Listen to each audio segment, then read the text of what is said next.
দুনিয়ার হায়াতে তো শান্তি বলতে কিছু নাই, শান্তি নামক বস্তুটা বিদায় হয়ে গেছে। মা বাবা সন্তানকে নিয়ে শান্তিতে নাই, কথা বলেন ঠিক কিনা?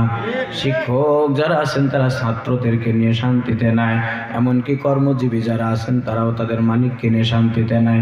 এক কথাই শান্তি নাই, শান্তি নাই, শান্তি নাই। শুধু মুখে মুখে স্লোগান দেয় আমাদের শান্তি চাই। শান্তি পাবেন কোথায়? আপনি মুদিখানার দোকানে যে বলতে আমারে 1 মণ গোশত দাও, বলেন তো মুদিখানার দোকানে গোশত পাওয়া যাবে নাকি? আপনি ডিমের দোকানে গেছেন, ডিমের আড়তে যে বলতেছেন ও ভাই আমাকে তুমি অন্তত পক্ষে 10 কেজি আলু দাও, আলু পাওয়া যাবে না। অর্থাৎ যেই জিনিস যেখানে পাওয়া যায় সেইখানে আপনি চাইলেন না। এখন আপনি বলেন, আপনি যদি শান্তি চান, শান্তি কি বেদিনের মধ্যে পাওয়া যায়? শান্তি খুঁজবেন কোথায়? আপনি গোশত কিনবেন, গোশের দোকানে যান। ডিম কিনবেন, ডিমের দোকানে যান। আপনার যেই জিনিসটা প্রয়োজন আপনি খোঁজ নিয়ে সেখানে যান, আপনি অল্পতে পেয়ে যাবেন, অল্পতে পেয়ে যাবেন, কোনো পেরেশানি নাই, খোঁজাও লাগবে না। আর আপনি যদি না বোঝেন রে বাবা, তাইলে আপনি যেখানেই যাবেন শুধু ঘুরবেন কিন্তু পাবেন না। ইন্নাদ দীনা ইনদাল্লাহিল ইসলাম, মালিক আমার আল্লাহ তাআলা ধর্ম হিসেবে পাঠাইছেন ইসলাম। রব আমার মালিক ইসলামের মধ্যে রাখছেন শান্তি, শান্তি আর শান্তি। আর আমরা খুঁজতেছি বিভিন্ন বেদিন যারা আছে, ইহুদি খ্রিস্টানদের পদাঙ্ক অনুসরণ করে আমরা শান্তি খুঁজতেছি। বলেন তো বাবা, বলেন শান্তি নামক বস্তু কি কখনোই খুঁজে পাওয়া যায়? মা আতাকুমুর রাসূলু ফাখুযুহু ওয়া মা নাহাকুম আনহু ফান্তাহু। এ বাবা, এ পর্দার আড়ালের মা বোনেরা, বুঝেন, একটা জিনিস বুঝে নেন, শান্তি যদি পাইতে হয় রাসূলের আদর্শ ছাড়া কোনো শান্তি না। আসসালামু আলাইকুম ওয়া রাহমাতুল্লাহি ওয়া বারাকাতুহু।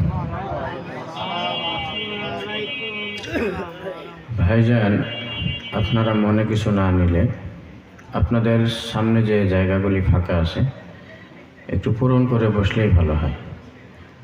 মনে যদি কিছু না নেন, আমি একজন মুসাফির, দূর থেকে আসছি। প্রত্যেকটা জিনিসের একটা মানান আছে, সৌন্দর্য আছে। তবে এক্ষেত্রে কোরআনের প্রতি মহাব্বত আর ভালোবাসা প্রদর্শন করিয়ে ইনশাল্লাহ আমার এই ছোট্ট একটা কথা রাখবেন, কেউ পিছনের দিকে বসবেন না, সামনের দিকে এগিয়ে আসেন। বান্দা বান্দি যদি আল্লাহ তাআলার রহমতের দিকে 1 হাত এগিয়ে আসেন, আল্লাহ তাআলার রহমত তার দিকে 10 হাত এগিয়ে যায়। কেউ যদি 10 হাত এগিয়ে আসে, আল্লাহ তাআলার রহমত তার দিকে দৌড়ায় দৌড়ায় আসে। এবং প্যান্ডেলের বাইরে অনেক ভাইদেরকে দেখা যাচ্ছে যারা 2 টানার মধ্যে আছে, বসবো নাকি বসবো না, যাব নাকি যাব না, কথা বলেন ঠিক কিনা? এখন এটা আপনার বিবেচনায়, এখানে কোরআনের মাহফিল হচ্ছে, আপনি বসবেন নাকি বসবেন না খুব দ্রুত সিদ্ধান্ত নিতে হবে। যদি বসতে হয় আলহামদুলিল্লাহ বসে যাবেন, আর যদি বসতে না হয় তো শয়তানও একটা বড় বিভ্রান্তের মধ্যে পড়ে আছে, একে টান দেব না, টান দেব না, কি বলেন ঠিক কিনা? এই জন্য মাহফিলের প্যান্ডেলের বাইরে যারা আছেন, আমি সকলকে আন্তরিকভাবে আজকের মাহফিলের প্যান্ডেলের মধ্যে চলে আসার জন্য বিনীত অনুরোধ জানিয়ে ইনশাল্লাহ আমরা আমাদের একেবারে প্রোগ্রামের শেষ অধ্যায়ের দিকে এসে গেছি। আল্লাহ তাআলা যদি আমাদের কবুল করেন, ইনশাল্লাহ আখিরি দোয়া ও মোনাজাত করে আমরা আজকের দিনে এখান থেকে বিদায় নেব। আল্লাহ তাআলা কবুল করেন, বলেন আমিন। আলহামদুলিল্লাহ আলহামদুলিল্লাহিল্লাযী আশরাফানা আলা সাইরিল উমাম বিরিসালাতি মান ইখতাসাহু মিন বাইনিল আনাম বিজাওয়ামিল কালিমি ওয়া জাওয়াহিরিল হিকাম ওয়া নাশহাদু আন লা ইলাহা ইল্লাল্লাহু ওয়াহদাহু লা শারীকা লাহু ونشهد أن سيدنا وسندنا وحبيبنا وطبيب قلوبنا ومولانا محمدا عبده ورسوله الذي أرسله بالحق بشيرا ونذيرا وداعيا إلى الله بإذنه وسراجا وقمرا منيرا أما بعد فأعوذ بالله من الشيطان الرجيم بسم الله الرحمن الرحيم وما آتاكم الرسول فخذوه وما نهاكم عنه فانتهوا واتقوا الله إلى آخر الآية. وقال رسول الله صلى الله عليه وسلم إن العبد المؤمن يرى ذنوبه كأنه قاعد تحت جبل يخاف أن يقع عليه وإن الفاجر يرى ذنوبه كذباب على أنفه أو كما قال النبي عليه الصلاة والسلام. وقال سبحانه وتعالى في شان حبيبه آمرا ومخبرا إن الله وملائكته يصلون على النبي يا أيها الذين آمنوا صلوا عليه وسلموا تسليما. اللهم صل على محمد وعلى آل محمد كما صليت على إبراهيم وعلى آل إبراهيم إنك حميد مجيد. اللهم بارك على محمد وعلى آل محمد كما باركت على إبراهيم وعلى آل إبراهيم إنك حميد مجيد. بلغ العلا بكماله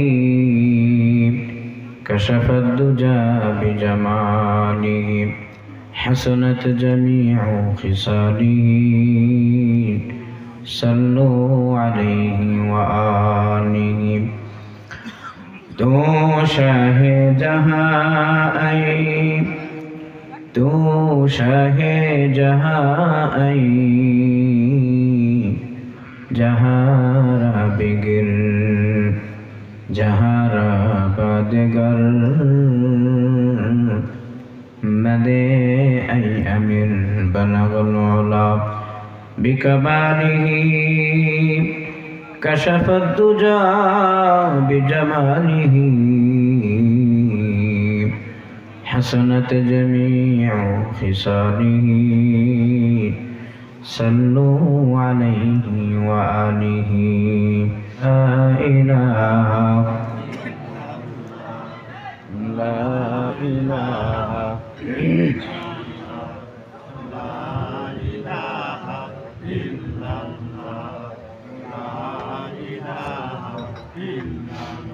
آواز لا إله لا إله لا إله إلا الله لا إله.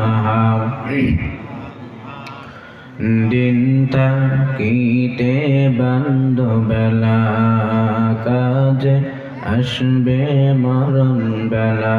বলেন দিন থাকিতে বান্ধবেলা কাজে আসবে মরণ বেলা।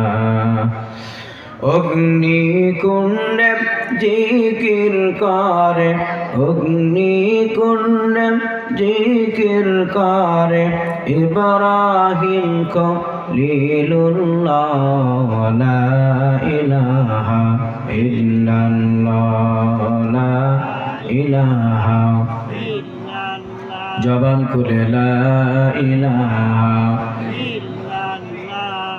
লা ইলাহা ইল্লাল্লাহ, লা ইলাহা লা ইলাহা ইল্লাল্লাহ মুহাম্মাদুর রাসূলুল্লাহ। সকলে বলি সাল্লাল্লাহু আলাইহি ওয়াসাল্লাম। আলহামদুলিল্লাহ, রওজাতুল জান্নাহ কারিমিয়া মহিলা মাদ্রাসার উদ্যোগে ষষ্ঠ বার্ষিক তাফসীরুল কোরআন মাহফিল। আজকের মাহফিলের সম্মানিত সভাপতি, যিনি দীর্ঘ সময় মাহফিলের সময় দিয়ে মঞ্চে উপবিষ্ট আছেন, জনাব আলহাজ রমেজউদ্দিন, প্রাক্তন শিক্ষক। আজকের মাহফিলে দ্বিতীয় মেহমান, দ্বিতীয় বক্তা হিসাবে দীর্ঘ সময় আলোচনা করে যিনি আপনাদেরকে ধন্য করলেন, বিশিষ্ট ইসলামী চিন্তাবিদ, সুমিষ্ট ভাষী ও ইসলামী সঙ্গীত শিল্পী হাফেজ মাওলানা রমজান আলী জিহাদি সাহেব, ইমাম ও খতিব, বাইতুল জান্নাত গোরস্থান মাদ্রাসা মসজিদ, প্রাগপুর, দৌলতপুর, কুষ্টিয়া। হযরতের আলোচনা আমি দীর্ঘ সময় শুনেছি। দোয়া করি সেই মালিকের দরবারে আল্লাহ তাআলা তার কণ্ঠকে সারা বিশ্বের জন্য কবুল করেন, বলেন আমিন। আল্লাহ তাআলা হযরতের দীর্ঘ নেক হায়াত সুস্থতার সাথে দান করেন, বলেন আমিন। এছাড়াও আপনাদেরকে ইসলামে আলোচনা করে ধন্য করেছেন বিশেষ মেহমান হিসেবে হযরত মাওলানা আহমদুল্লাহ সাহেব। এছাড়াও সার্বিক সহযোগিতায়, সার্বিক যোগাযোগে যিনি আছেন, রওজাতুল জান্নাহ কারিমিয়া মহিলা মাদ্রাসার মুহতামিম, সুনামধন্য মুহতামিম হযরত হাফেজ মাওলানা মুফতি শফিকুল ইসলাম সাহেব। আল্লাহ তাআলা তার হায়াতে বরকত দান করেন, সকলে বলেন আমিন। আমরা সেই মালিকের দরবারে লাখো কোটি শুকর ও সুজুদ জানাই, যিনি আজকের মতো গুরুত্বপূর্ণ দিন, যেটা প্রত্যেকটা মুসলমানের জন্য শবে বরাত, এমনই গুরুত্বপূর্ণ মহতি দিনে দুনিয়াবী সমস্ত কর্মকে পিছনে রেখে কোরআন এবং হাদিসের মহাব্বতে, রসুলের ভালোবাসায় আজকের মাহফিলে আসার বসার সুযোগ করে দিলেন। আমরা সকলে দিল থেকে শুকরিয়া জ্ঞাপন করি। সমস্যার আওয়াজ দিয়ে বলেন আলহামদুলিল্লাহ। একটু আওয়াজ দিয়ে বলেন আলহামদুলিল্লাহ।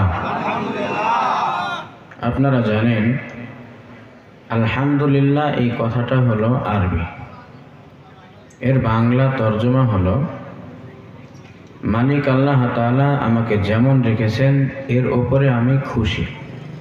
এটার বাংলা অর্থ কি? কেউ যদি খাওয়া দাওয়া করে ওঠে, আপনি বলেন যে কেমন খেলেন, উত্তরে কি বলেন? ভাই যান আপনার শরীর কেমন, আপনি কি বলেন? ভাই আপনার ব্যবসার হালত কি, আপনি কি বলেন? আপনার চাকরির কি অবস্থা, কি বলেন? মাঠে ঘাটের আবাদ পানির খবরটা কি, আপনি কি বলেন? উদ্দেশ্য হলো যতগুলি প্রশ্ন করেছ, আমি যে হালতে আছি, যে অবস্থায় আছি, আমি খুশি আছি, এটাই হলো আলহামদুলিল্লাহ বাংলা তর্জমা। এজন্য আমি যে খুশি আছি আল্লাহ তাআলার উপরে, এই কথাটা আস্তে বলা যাবে না, বলতে হবে কিভাবে?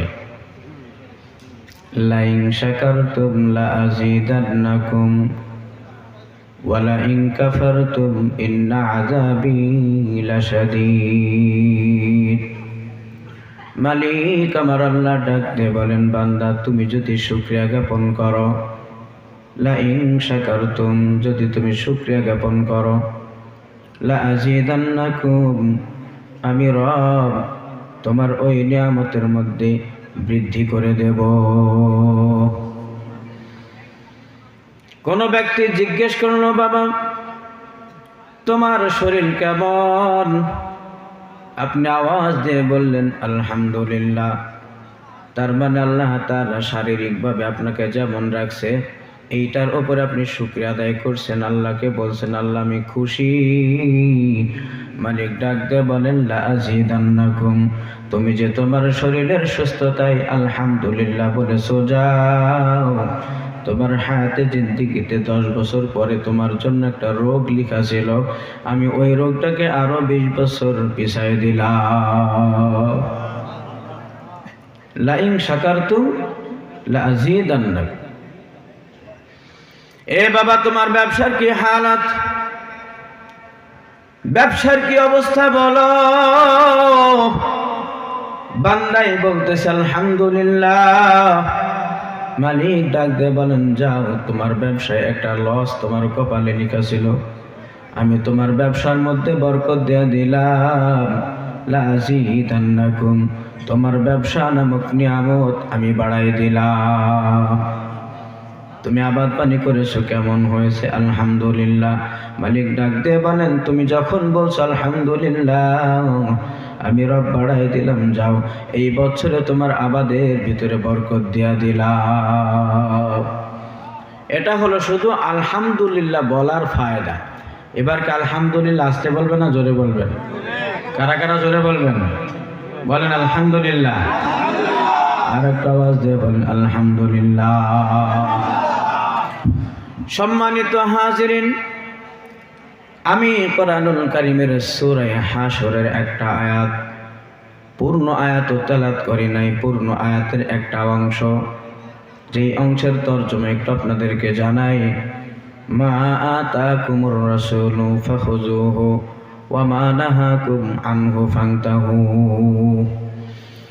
আপনারা জানেন মালিকের পক্ষ থেকে আজকের রাত, আজকের দিন, এটা হলো মুসলমানের ঈমান পরীক্ষার দিন।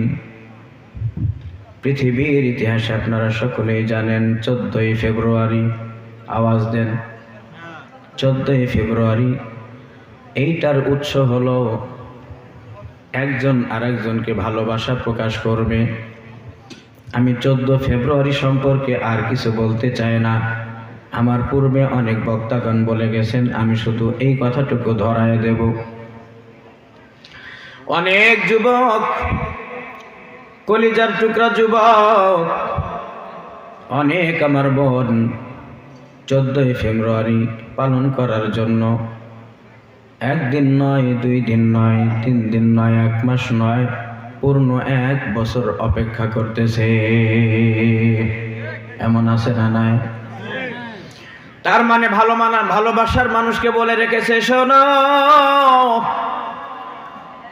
14ই ফেব্রুয়ারি যেদিন হবে, তুমি যেখানেই থাকো আমার সঙ্গে একটু দেখা করবে, সাক্ষাৎ করবে। কথা কন না কেন?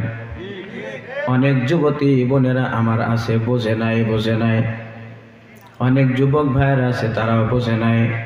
তারা তাদের ভালোবাসা প্রকাশ করার জন্য 1 দিন 2 দিন নয়, পূর্ণ 1 বছর অপেক্ষায় আছে।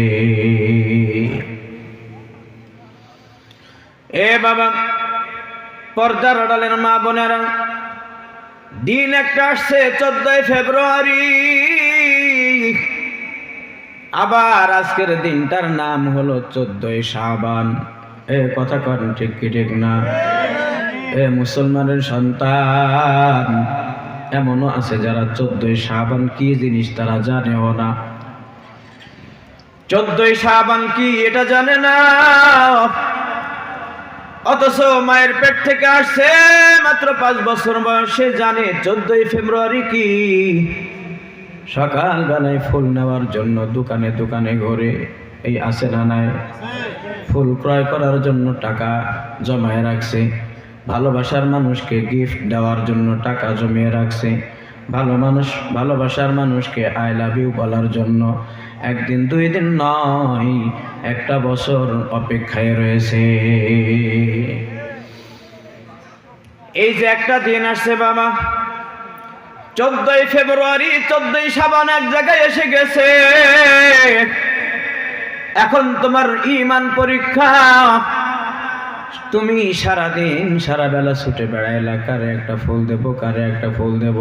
আজকে যদি কাউরে ফুল দিতে না পারি, সমাজে আমি মুখ দেখাইতে পারবো না। আমার বন্ধুরা বলবে কি রে, সারাদিনে কাউরে একটা ফুল দিতে পারলি না। কথা বলেন ঠিক কি ঠিক না? এ আমার যুবক ভাইয়েরা, আর কবে সাবধান হবেন, কবে সাবধান? কখন জানি কবরের ডাক এসে যায়। দুনিয়ার পিছে পড়ে আসো বাবা। মালিক আমার আল্লাহ তাআলা এমন একটা দিন দান করলেন 14 শাবান। এইটাকে বলা হয় শবে বারাত। কি বলা হয়? আমরা বাংলা ভাষায় বলি শবে বারাত। এইটার নাম আছে 5টা। কয়টা জোরে বলেন? 5টা নাম আছে, 5টা। ইন্না আনজালনাহু ফি লাইলাতিন মুবারাকা। আল্লাহ তাআলা বলেন, আমি কোরআনুল কারীমকে নাজিল করেছি লাইলাতুল মুবারাকা, অর্থাৎ একটা নাম হলো লাইলাতুল মুবারাকা, 2 নম্বর হলো লাইলাতুল বারাআ, 3 নম্বর হলো লাইলাতুর রহমা, 4 নম্বর হলো লাইলাতুস সাকফা, আর 5 নম্বর হলো লাইলাতুম মিন নিসফি মিন শাবান। কথা বলেন ঠিক কি ঠিক কিনা? মালিক আমার আল্লাহ তাআলা এই 14 শাবান ভালো করে বুঝে রাখবেন বাবা, মুসলমানের সন্তান। 14 ফেব্রুয়ারি একেবারে দিলের ভিতরে গেঁথে রাখছেন। মরণের আগ পর্যন্ত এই দিল থেকে 14 ফেব্রুয়ারি বের হয় না। অথচ মুসলমান 14 শাবানের কোনো গুরুত্বই জানে না। আল্লাহ তাআলা বলেন, বান্দা বান্দি রে, এই রাতে আমি তোমাকে কমপক্ষে 4টা পুরস্কার দান করি। বলেন সুবহানাল্লাহ। আওয়াজ এমন ভাবে দিলেন মনে হয় মোনাজাত করে দেই। দেব? এ বাবা, আসছেন, কষ্ট করে আসছেন, একটু আমলের নিয়তে কথা শোনেন। আল্লাহ রসুল বলেন, কেউ যদি একটা ইলম শিক্ষার জন্য, একটা মাসআলা শিক্ষার জন্য এক জায়গায় একত্রিত হয়, শবে বরাত কেন, এর থেকে বড় যদি রাত হয়, ওইখানে 1000 রাকাত নামাজ পড়ার থেকে একটা মাসআলা শিক্ষা করার গুরুত্ব অনেক বেশি। আপনি মাসআলা জানেন না, নামাজ পড়বেন, নামাজ কি হবে না? আপনি মাসআলা জানেন না, আপনি কোরআন পড়তেছেন, লা ইয়ামাসসুহু ইল্লাল মুতাহহারুন, আপনি জানেনই না কোরআন শরীফ ওযু ছাড়া ধরা যায় না। অথচ আপনি ওযু করেন নাই, আপনি জানেনই না কোরআনুল কারীম তেলাওয়াত করতেছেন। ওযু ছাড়া কোরআন তেলাওয়াত করলে সওয়াব হবে না গুনাহ? একটু আওয়াজ দিয়ে বলেন। তার মানে মাসআলা শিক্ষা করা অনেক বড় একটা গুণ। মাসআলা না জানা পর্যন্ত কোন ইবাদতের মধ্যে মজা পাবেন না। প্রত্যেকটা ইবাদতের ক্ষেত্রে মাসআলা জানা লাগবে। আল্লাহ রাসূল বলেন, আখলিস দীনাকা ইয়াকফিকাল আমালুল কলিল।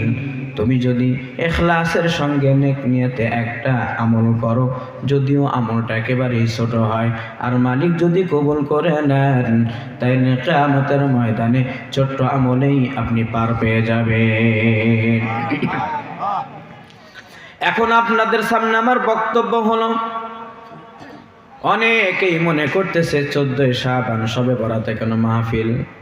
এ বাবা, এটা একটা সুযোগ। আল্লাহ রাসূল বলেন, কুমু লাইলাহা ওয়া সুমু নাহারাহা। তুমি রাতের বেলায় জাগ্রত থাকো, তুমি দাঁড়ায় থাকো, আর পরের দিন রোজা করো। এখন আমরা অন্তত পক্ষে জাগনা আছি, এজন্যই আমরা অন্তত পক্ষে কয়েকটা মাসআলা শিখব। কথা বলেন ঠিক কি ঠিক না? এজন্য আফসোসের কিছু নাই যে মাহফিল হওয়াতে আমার 2 রাকাত নামাজ পড়া হলো না। কথা বলেন ঠিক না? এই জন্য আপনারা আসছেন যারা, এর মধ্যে কোনো লস নাই। আল্লাহ রাসূল সাল্লাল্লাহু আলাইহি ওয়াসাল্লাম ডাক দিয়ে বললেন, কি বাবা, তুমি যদি শবে বারাত পালন করো, এই রাত্রি যদি জাগরণ করো, আল্লাহর ইবাদত বন্দেগী করো, তুমি 4টা পুরস্কার পাবে। 1 নম্বর হলো লাইলাতুল মুবারাকা, তোমার হায়াতে জিন্দেগিতে মালিক আমার আল্লাহ পুরাটা জিন্দেগির মধ্যে বরকত দান করবে। জোরে বলেন সুবহানাল্লাহ।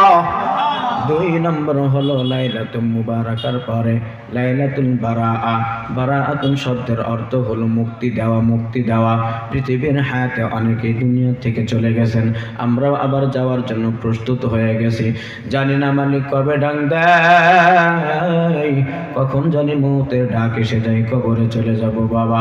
ওই মালিক ডাক দিয়ে বলতেছেন, তুমি যদি লাইলাতুল বারাআ শবে বরাতে ইবাদত বন্দেগী করো, তাইলে তোমার জন্য 2 নম্বর পুরস্কার, তোমাকে জাহান্নাম থেকে মুক্তি দেওয়া হবে। বলেন সুবহানাল্লাহ।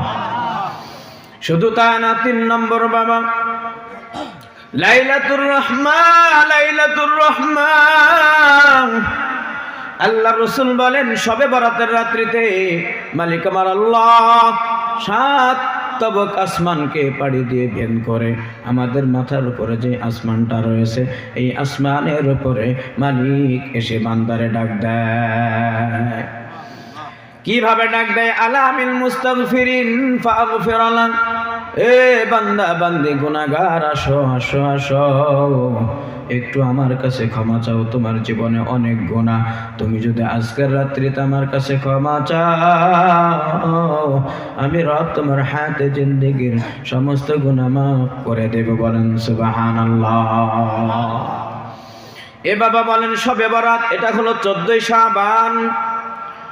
বলেন তো যারা 14ই ফেব্রুয়ারি পালন করছে তাদের হায়াতে জিন্দেগিতে কয়টা পুরস্কার পাইল? একটু আওয়াজ দেন। একটাও পায় নাই বাবা, একটাও পায় নাই। আমি দেখতেছি এখানে অনেক বয়স্ক লোক আছেন, অনেক বুঝমান মানুষ আছেন। আমি ইশারায় বলি, দুনিয়ার হায়াতে যারা 14ই ফেব্রুয়ারি পালন করেছে, এমন এমন জঘন্য কাজ করেছে, বিবাহ ছাড়াই সন্তানের মা বাবা হয়ে যায়। গ্রাম এলাকার মানুষ বুঝবেন না বাবা, সারা বাংলাদেশের বিভিন্ন জায়গায় যায়, অনেক সংবাদ আমাদের শোনা লাগে, অনেক জঘন্য জঘন্য সংবাদ আমাদের কানে এসে যায়। এজন্য 14ই ফেব্রুয়ারি এটা মুসলমানের কোনো কর্মদিবস নয়। 14ই ফেব্রুয়ারি কোনো মুসলমান পালন করতে পারে না। 14ই ফেব্রুয়ারি কোনো মা বাবা সন্তানকে অনুমতি দিতে পারে না।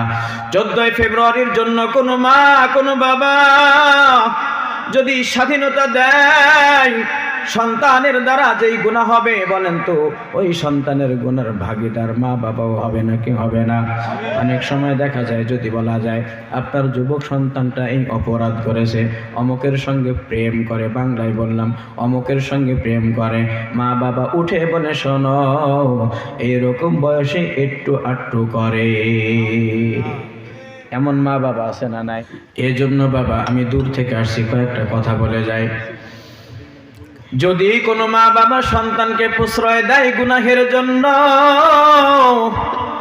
সন্তান যদি গুনাহ করে, শুধু সন্তান একাই জাহান্নামে যাবে না। মালিক আমার আল্লাহ ডাক দিয়ে বলেন, ওয়াকালাল্লাযীনা কাফারু রব্বানা আরিনাল্লাযাইনি আদাল্লানা মিনাল জিন্নি ওয়াল ইনসি তাহতা আকদাহুমা। মালিক আমার আল্লাহ ডাক দিয়ে বলেন, কিয়ামতের ময়দানে ওই সন্তানকেই যখন ধরা হবে, সন্তান তুমি কেন জিনা করেছো? জিনা করার কারণে তুমি জাহান্নামী। ওই দিন ওই সন্তান ডাক দিয়ে বলবেন, আরিনাল্লাযী আদাল্লানা আরিনাল্লাযী আদাল্লানা মিনাল জিন্নি ওয়াল ইনসি নাজালহুমা তাহতা আকদামিনা।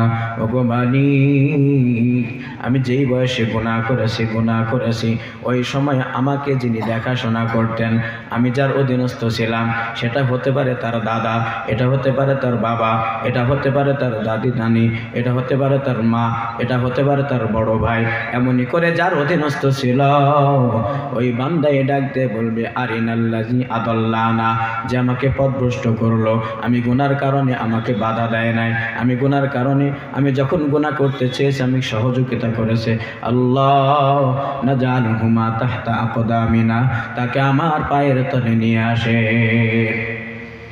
নাজালহুমা তাহতা আকদামিনা লিয়াকুনা মিনাল আসফালিন, আসফালিন এটা হলো জাহান্নামের একটা জায়গার নাম, যেটাকে বলা হয় জাহান্নামের একেবারে নিচে, জাহান্নামের একেবারে সর্বনিম্ন জায়গা।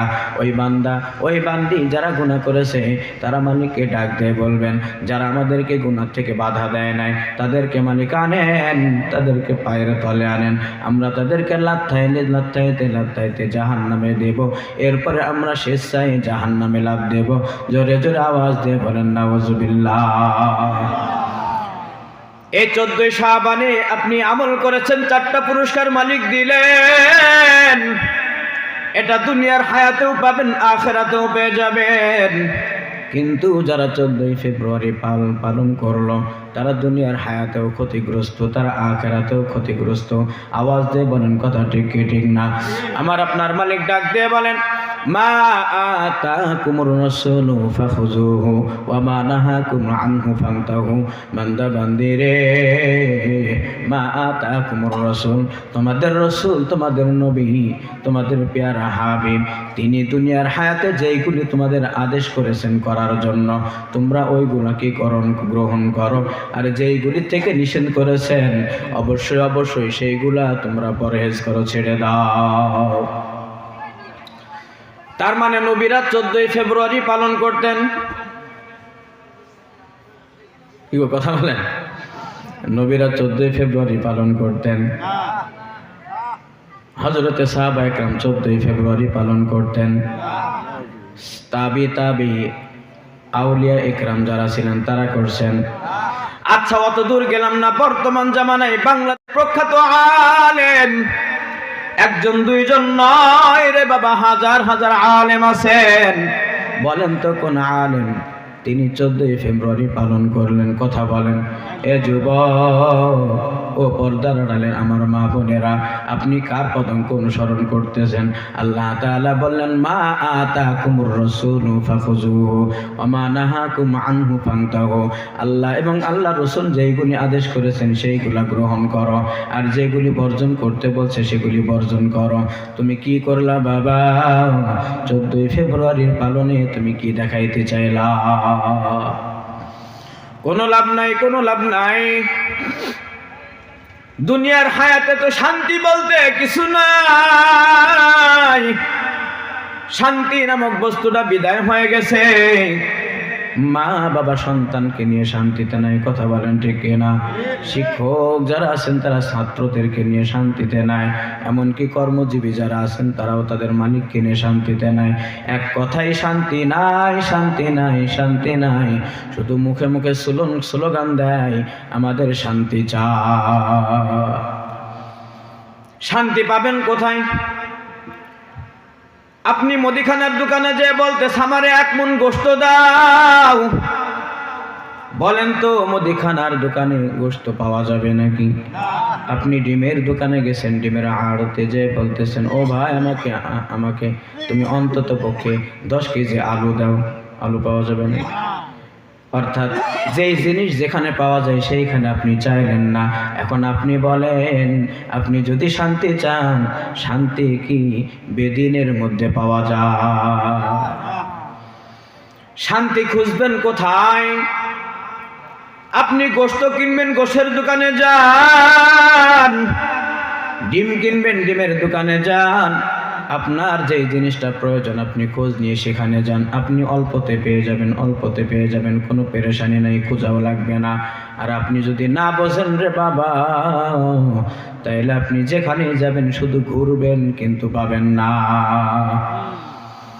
ইন্নাদ দীনা ইনদাল্লাহিল ইসলাম। মালিক আমার আল্লাহ তাআলা ধর্ম হিসেবে পাঠাইছেন ইসলাম।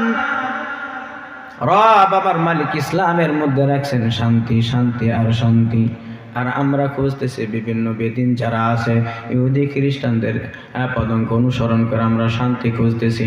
বলেন তো বাবা, বলেন শান্তি নামক বস্তু কি কখনোই খুঁজে পাওয়া যায়? মা আতাকুমুর রাসূলু ফাখুযুহু ওয়া মা নাহাকুম আনহু ফান্তাহু। এ বাবা, এ পর্দার আড়ালের মা বোনেরা, বুঝেন, একটা জিনিস বুঝে নেন, শান্তি যদি পাইতে হয় রাসূলের আদর্শ ছাড়া কোনো শান্তি না। রাসূলের আদর্শের মধ্যে শান্তি। নবীজির জামানা যখন একেবারেই খারাপ, আইয়ামে জাহিলিয়া যেই যুগকে বলা হয়, মানুষ আর মানুষকে চিনত না, মানুষ মানুষকে মানুষ মনে করত না। দুইজন বসে আছেন, একজন মহিলা যাইতেছে প্রেগনেন্ট, পেটে বাচ্চা আছে। একজনে বলতেছে এই মহিলার পেটে মনে পুত্র সন্তান, আর একজনে ডাক দিয়ে বলতেছে না, পুত্র সন্তান নয়, এর পেটে আছে মহিলা সন্তান, কন্যা সন্তান। আর একজনে ডাক দিয়ে বলতেছে তর্ক করে লাভ কি, তর্কের প্রয়োজন নাই, ওই মহিলাকে ধরো, পেটটা চিরে বাচ্চাটা বের করে দেখো পুরুষ না মহিলা। কত বড় জাহেল হইলে এই কাজ হতে পারে। একজন মানুষ মানুষকে কোনো দাম দিত না, মহিলাদের তো কোনো ইজ্জত ছিল না, সম্মান ছিল না। ওই আমার মালিক আল্লাহ ওই জামানায় নবীজিকে পাঠাইলেন, আর এই মহিলাদের মধ্যে আল্লাহ তাআলা জান্নাতের ঘোষণা দিলেন। বলেন সুবহানাল্লাহ। হাদিসের মধ্যে আছে, কোন সংসারে যদি একটা কন্যা সন্তান এসে যায়, বুঝবে তুমি একটা জান্নাতের মালিক। এই আওয়াজ দিয়ে বলেন কথাটা আমার না রসুলের? আওয়াজ দিয়ে বলেন আমার না রসুলের? কোনো বান্দা কোনো বান্দি যদি রসুলের একটা কথা বিশ্বাস করে, সারা জীবন নামাজ পড়বে, রোজা করবে, হজ করবে, তার কোনো ইবাদত মালিকের দরবারে কবুল হবে না। রসুলের একটা কথা অস্বীকার করলে তার মধ্যে ঈমানই থাকে না। আল্লাহ তাআলা ডাক দিয়ে বলেন, এখন তুমি যদি শান্তি খুঁজে পেতে চাও, আল্লাহ তাআলা বলেন আল্লাহ রসুলের যে আদর্শ সেটাকে পদক অনুসরণ করা লাগবে, কিন্তু এইটার পূর্ব শর্ত হলো ওয়াত্তাকুল্লাহ। মা আতাকুমুর রাসূলু ফাখুযুহু ওয়া মা নাহাকুম আনহু ফান্তাহু ওয়াত্তাকুল্লাহ। তুমি যদি রসুলের আদর্শ গ্রহণ করতে চাও, রসুল যেটা বলছেন তুমি সেটা মানতে চাও, যেটা নিষেধ করেছেন ওইটা তুমি যদি বর্জন করতে চাও, তোমার পূর্ব শর্ত হলো ওয়াত্তাকুল্লাহ, আল্লাহর প্রতি তোমার তাকওয়া অর্জন করা লাগবে। কোন বান্দা কোন বান্দি যদি গুনাহের কাজ করে, তার মধ্যে এই ভয়টুকু থাকা লাগবে, ওগো মালিক আমি যেখানেই যাই, যেই গুনাহ করি, পৃথিবীর কেউ দেখে না, বলেন তো দেখেন কে? এই যে তাকওয়া, প্রত্যেকটা হারাম থেকে নিজেকে বাঁচার জন্য তাকওয়ার গুণ অর্জন করা লাগবে। আপনারা জানেন সিদ্দিক আকবর রাদিয়াল্লাহু তাআলা আনহু, তিনি এমন একজন প্রখ্যাত সাহাবী ছিলেন, নবীজির একেবারে নিকটবর্তী। হযরতে সিদ্দিক আকবর একদিন ঘরের মধ্যে ঢুকছেন, একদিন 2 দিন নয় 3 দিনের না খাওয়া একজন মানুষ, তারপরেও তিনি খলিফাতুল মুসলিমিন। এই খলিফাতুল মুসলিমিন 3 দিন না খাওয়া মানুষ, তার গোলাম হযরতে সিদ্দিক আকবরের সামনে খানার ব্যবস্থা করলেন। সিদ্দিক আকবর খানাকুটি খাইলেন, ক্ষুধার যন্ত্রণায় সময় নেন নাই। খাওয়া দাওয়ার পরে এইবার মনে মনে ভাবতেছে, মালিক আমি যে খানাটা খাইলাম মূলত খানাটা আমার হালাল নাকি হারাম? গোলামকে ডাক দিয়ে বলেন, গোলাম আমি তো ঘরের মধ্যে ঢুকলাম, তুমি হঠাৎ করে খানার ব্যবস্থা করে দিলে, পেলে কোথায় খানা, কোথার থেকে আনলে? গোলাম ডাক দিয়ে বলতেছেন, হুজুর বলে কিছু নিয়েন না, আইয়ামে জাহিলিয়াতের যুগে যখন আমি ইসলাম গ্রহণ করি নাই, তৎকালীন জামানায় আমি একজনকে ঝাড়ফুঁক করে দিয়েছিলাম, তার একটা রোগ ছিল, আমি এই রোগের কারণে ঝাড়ফুঁক করে দিয়েছিলাম, হঠাৎ করে সে সুস্থ হয়ে যায়, পরবর্তী সে গরিব মানুষ হওয়ার কারণে আপনি বাড়িতে ঢোকার আগ দিয়েই সে তার বাড়িতে ভালো মন্দ রান্না বান্না হয়েছিল, ওই দিনকার কথা মনে করে সে আমাকে ভালো মন্দ খাবার দিয়ে গেছে, আর ওই খাবারটা আমি আপনাকে দিয়েছি। সিদ্দিক আকবর ডাক দিয়ে বলেন, এ গোলাম কি করেছো, কি করেছো? তুমি আমারে হারাম খাদ্য দিয়েছো, যেই জামানায় তুমি ঝাড়ফুঁক করেছো ওই সময় তো ইসলাম গ্রহণ করো নাই, তার মানে তুমি লাত ও উজ্জার নাম নিয়ে তুমি ঝাড়ফুঁক করেছো, ওটা হলো শিরিক, ওটা তো কোনো খোদা নয়, তুমি তো ইসলাম গ্রহণের পূর্বে শিরিক করেছিলে। সুতরাং তুমি যেই সময়ের খাবার আমারে খাওয়াইছো ওই সময় তুমি তো ইসলাম গ্রহণ করো নাই, তার মানে তুমি আমাকে হারাম খাদ্য খাওয়াইছো। এইবারে গোলাম ডাক দিয়ে বললেন, ও মুনিব, ও সিদ্দিক আকবর খলিফাতুল মুসলিমিন, আপনি তো খানা খেয়ে ফেলেছেন, আর তো কোনো উপায় নাই, মালিকের কাছে দোয়া করেন। সিদ্দিক আকবর ডাক দিয়ে বলতেছেন, দোয়া তো করবই করব, তবে আমার পেটে যেই হারাম খাদ্য গেছে এইটাকে বের করা লাগবে। হাদিসের মধ্যে আছে সিদ্দিক আকবর গলার ভিতরে আঙ্গুল ঢুকাইয়া ঢুকাইয়া গলায় বার আঘাত করে করে পেটের সমস্ত খাদ্য বের করছে। এরপরে বলতেছে আলহামদুলিল্লাহ। এই যে দেখেন কেমন তাকওয়া, না জেনে খেয়েছে হারাম, গলার ভিতরে আঙ্গুল ঢুকাইয়া ঢুকাইয়া তার হারাম খাদ্য বের করেছে। আর বর্তমান সময়ে আমাদের মুসলমান সমাজের মধ্যে তারা এমনভাবে সুদ খায়, ঘুষ খায়, মনে হয় একেবারে হালাল পন্থায়। কথা বলেন না কেন? এ বাবা, প্রত্যেকটা জিনিসের হিসাব দেওয়া লাগবে। আল্লাহ তাআলা হালালও তৈরি করেছেন, হারামও তৈরি করেছেন, ভালো তৈরি করেছেন, খারাপও তৈরি করেছেন, বান্দাকে তৈরি করেছেন আল্লাহ। প্রত্যেকটার হিসাব আল্লাহ তাআলা পুঙ্খানুপুঙ্খানুরূপে নেবে। তুমি কি খেয়েছো এইটার বিচারও আল্লাহ তাআলা করবে। এজন্য আপনি যদি রসুলের পদঙ্ক অনুসরণ করতে চায়, আল্লাহর হুকুম পালন করতে চায়, তাইলে সর্বপ্রথম আমাদের ভিতরে তাকওয়া অর্জন করা লাগবে। হযরত ওমর ফারুক রাদিয়াল্লাহু তাআলা আনহু উবাই ইবনে কাবকে ডাক দিয়ে বলতেছে, উবাই ইবনে কাব, একটু বলো তো তাকওয়া কি জিনিস, ভয় কি জিনিস?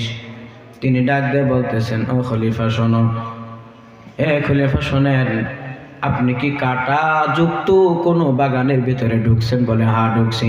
আপনি যখন কাঁটা যুক্ত কোনো বাগানের ভিতরে ঢোকেন আপনি কেমন করে যান?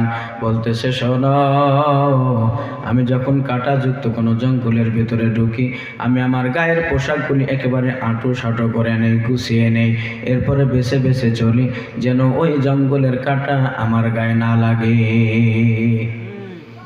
উবাই ইবনে কাব ডাক দিয়ে বলতেছে, উমর, ওই যে কাঁটাযুক্ত জঙ্গল, আপনি যে চিকন রাস্তা দিয়ে যাইতেছেন, চতুর্দিকের কাঁটাগুলি যেন আপনার গায়ে না লেগে যায়, এই ভয় করে করে করে করে চলতেছেন। ঠিক এমনইভাবে দুনিয়ার হায়াত মালিক আল্লাহ তাআলা দান করেছেন। কোথাও হালাল, কোথাও হারাম, কোথাও ভালো, কোথাও মন্দ, কোথাও সৎ, কোথাও অসৎ। আপনি যখন চলবেন আপনি বিবেচনা করে চলবেন যে এখানে হালাল টাকাও আছে, হারাম টাকাও আছে। এখন বলেন, তাকওয়ার পরিচয় হলো হালাল খাবে নাকি হারাম? আওয়াজ দেন। তার মানে ওই উবাই ইবনে কাব বুঝাইতে চাইলেন দুনিয়ার হায়াত আল্লাহ তাআলা বানিয়েছেন ওই রকম কাঁটাযুক্ত বাগান, আর মুমিন মুসলমান চলবে তাকওয়া অর্জন করে, অর্থাৎ দুনিয়ার সমস্ত কিছুকে বেছে বেছে চলার নাম হলো তাকওয়া। মা আতাকুমুর রাসূলু ফাখুযুহু ওয়া মা নাহাকুম আনহু ফান্তাহু। তুমি যদি রবের অনুসরণ করতে চাও, তুমি যদি রসুলের আদর্শ অনুসরণ করতে চাও, তাইলে সর্বপ্রথম তোমার ভিতরে থাকা লাগবে তাকওয়া, আল্লাহর ভয়। বনি ইসরাইলের জামানায় এক যুবক একদিন নয়, 2 দিন নয়, ইবাদত করতে করতে করতে করতে 70 বছর তিনি ইবাদত করেন। ইবাদত ছাড়া সময় কাটান না। 1 বছর নয়, 2 বছর নয়, 70 বছরে ইবাদত করেছেন। একেবারে এর মধ্যে কোনো রকমের থামাথামি নাই। ইবাদত বলতে যা বলা হয়, ইবাদত করতে করতে আবেদ হয়ে গেছে। কিন্তু বাবা, যারা যত ইবাদত করেন, যত বড় আবেদ, তার পিছনে তত বড় শয়তান। শয়তানে ধোঁকা দিতে দিতে দিতে দিতে একটা সময় ওই আবেদ পথভ্রষ্ট হয়ে গেলেন। এমন পথভ্রষ্ট হয়েছেন, একটা নারীর পিছনে পড়ে গেছেন। এই নারীর পিছনে পড়তে পড়তে পড়তে পড়তে একটা সময় সে জিনা করা শুরু করছে। একদিন দুই দিন নয়, সে 7টা দিন তার সঙ্গে জিনা করেছে। দেখবেন কোনো বান্দা কোনো বান্দি যদি গুনাহ করে ফেলে, তার ঈমান একেবারে হারায় যায় না, একেবারে মুছে যায় না। কখনো কখনো আল্লাহ তাআলার হেদায়েত আবার তার দিলের মধ্যে ধাক্কা দিয়ে ওঠে। যখন সে 7 দিন জিনা করেছে, হঠাৎ করে তার দিলের মধ্যে খেলে গেল, ওগো মালিক, আমি একদিন দুই দিন নয়, আমি 1 বছর 2 বছর নয়, আমি 70টা বছর তোমার ইবাদত করেছি, 70টা বছর তোমার গোলামি করেছি আল্লাহ। না জানি কেমন করে কি করে আমার গুনাহ হয়ে গেল, আমি 7 দিন ধরে একজনের সঙ্গে জিনা করেছি, আল্লাহ তুমি আমারে ক্ষমা করে দাও। এই যে তাকওয়া, এই যে ভয়, এ বাবা আপনি বুঝবেন, আপনি বুঝতে পারবেন আপনার ভিতরে তাকওয়া আছে নাকি নাই। পৃথিবীর প্রত্যেকটা জিনিস মাপার একটা যন্ত্র আছে। দেখবেন মানুষের জ্বর কিন্তু দেখা যায় না, মানুষের শরীরে জ্বর এসে যায় কিন্তু দেখা যায় না। বলতেছে আমার মাথাটা ঝিনঝিন করতেছে, আমার মাথাটা ঝিনঝিন করতেছে। বলে কি হয়েছে রে? বলে জ্বর। কই দেখি তো জ্বর। জ্বর বলে জ্বর তো দেখা যায় না। এইবার কপালে হাত দিয়ে বলতেছে আরে অবশ্যই তোর জ্বর আসছে, তোর মাথাটা গরম, তার শরীরটা গরম হয়ে গেছে, তোর জ্বর আসছে। আর একজনে বলতেছে কতটুক জ্বর? ডাক দিয়ে বলতেছে যদি জ্বর নির্ণয় করা লাগে, যাও ডাক্তারের কাছে, একটা থার্মোমিটার পাওয়া যায়, যায় কি যায় না? ডাক্তারের কাছে গেলেন, জিহ্বার ভিতরে দিয়ে দিল অথবা বগলের নিচে দিল, যে এখানে বেশি তাপ উৎপাদন হয় ওইখানে দেওয়ার পরে ডাক্তার বলতেছে বাবা রে, তোমার জ্বরের পরিমাণ 103। বলে কি বলে না? তার মানে বোঝা গেল জ্বর দেখা যায় না কিন্তু মাপা যায়। আমাদের তাকওয়াও অনেক সময় দেখা যায় না কিন্তু মাপা যাবে। কেমন করে মাপা যাবে বাবা? এ যুবক, একটা গুনাহ হয়ে গেছে যদি অন্তরের ভিতরে একবার নাড়া দেয়, ওগো মালিক, আমার বাবা মুসলমান, আমার মাও মুসলমান, আমি নিজেও মুসলমানের সন্তান, আমি ইসলাম ধর্ম আমার মা বাবার থেকেই পেয়েছি, অথচ আমি এমন একটা গুনাহ করেছি আল্লাহ, আমি তো বড় অপরাধী। যদি আপনার মনে এইরকম বারবার বারবার আপনাকে প্রশ্নবিদ্ধ করে, তাহলে বুঝবেন আপনার ভিতরে তাকওয়া নামক বস্তুটা আছে। কথা বলেন ঠিক কি ঠিক না? এটা হলো তাকওয়া মাপার একটা যন্ত্র। যদি গুনাহ করার পরে আফসোস জেগে যায়, ওগো মালিক, গুনাহ করে ফেলেছি, গুনাহ, না জানি কখন মরণ এসে যায়, কখন কবরের ডাক এসে যায়, সঙ্গে সঙ্গে আর কিছু করবেন না, তওবা পড়বেন, আস্তাগফিরুল্লাহ আল্লাযী লা ইলাহা ইল্লা হুয়াল হাইয়ুল কাইয়্যুম ওয়া আতুবু ইলাইহি। ওগো মালিক, জীবনে যা গুনাহ করেছি আর কোনো গুনাহ করব না, এইভাবে মালিকের দরবারে তওবা করবেন। মালিক ডাক দিয়ে বলেন, বান্দা বান্দি, তোমার যদি গুনাহ আসমান পর্যন্ত টিকে যায়, লা তাকনাতু মির রাহমাতিল্লাহ, তুমি খবরদার আমি রবের রহমত থেকে নৈরাশ হও না, নৈরাশ হও না। তোমার মা তোমার বাবা তোমাকে কত ভালোবাসে, কত ভালোবাসে। দেখবেন অনেক সময় বাবাই খুব রাগ করেছে, এমন রাগ সন্তানকে মারধর করছে, ঘর থেকে বের হয়ে যা। এই সন্তানটা ঘর থেকে বের হয়ে গেছে, আবার বাবাই বলে গেছে খবরদার অমুকের মা তোমার সন্তান যেন ঘরে না আসে, ঘরে না আসে। যখন ঘরে আসে না সন্ধ্যার সময় ওই বাবাই আবার এসে বলে, অমুকের মা বলো তো তোমার ছেলে ঘরে আসছে নাকি আসে নাই? যদি বলেন আসে নাই, আপনার ভয়ে ঘরে আসে নাই, দেখবেন ওই বাবাই ডাক দিয়ে বলবেন, যাও যাও একটু খোঁজ নাও কোন দিকে গেল। এই বলে কি বলে না? আওয়াজ দিয়ে বলেন, বলে কি বলে না? আমার আপনার মালিক ডাক দিয়ে বলেন, সন্তান, এ যুবক, তোমার মা তোমার বাবার যদি এতটুকু দয়া হয়, সন্ধ্যার সময় আবার যদি এসে বলে আমার সন্তান গেল কই, আমি রব 100টা মোহাব্বত ভালোবাসা এইটাকে 100 ভাগে ভাগ করলাম, আমি 99 ভাগ আমার কাছে রেখে দিলাম, আর একটা ভাগ পৃথিবীর সমস্ত মাখলুককে দান করে দিলাম, বন্টন করে দিলাম। একটা ভাগ সকলকে বন্টন করার পরে তোমার মা তোমার বাবা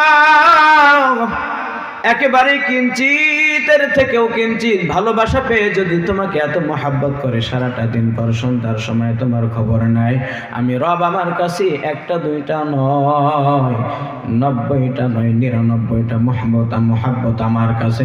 বলো বান্দা বলো, তুমি যদি গুনার জন্য ক্ষমা চাও, আমি রব তোমারে কি ক্ষমা না করে পারি? কথা ধরে বলেন ঠিক কি ঠিক না? এ বাবা, আমরা ওই মালিককে ডাকার মতো ডাকতে পারি না? নাই, আফসোস নাই, আফসোস নাই। একটা গুনাহ করার পরে আর একটা গুনাহ করে যায়। নবীজি ডাক দিয়ে বলেন, কোন বান্দা কোন বান্দি যদি একটার পর একটা গুনাহ করতে থাকে, তার দিলের মধ্যে এই অন্তরের ভিতরে কলবের ভিতরে ময়লা পড়ে, একটা একটা একটা একটা করতে করতে কলবটা তো ময়লা হয়ে যায়, একটা সময় সে ওই মালিকের নাফরমানি করে বসে। কথা বলেন ঠিক কি ঠিক না? নাফরমান হয়ে যায়, নাফরমান। একজন ইমাম সাহেব মসজিদে যায়, নামাজ পড়ায়, হঠাৎ করে তার মনের ভিতরে কি একটা উদয় হয়ে গেছে।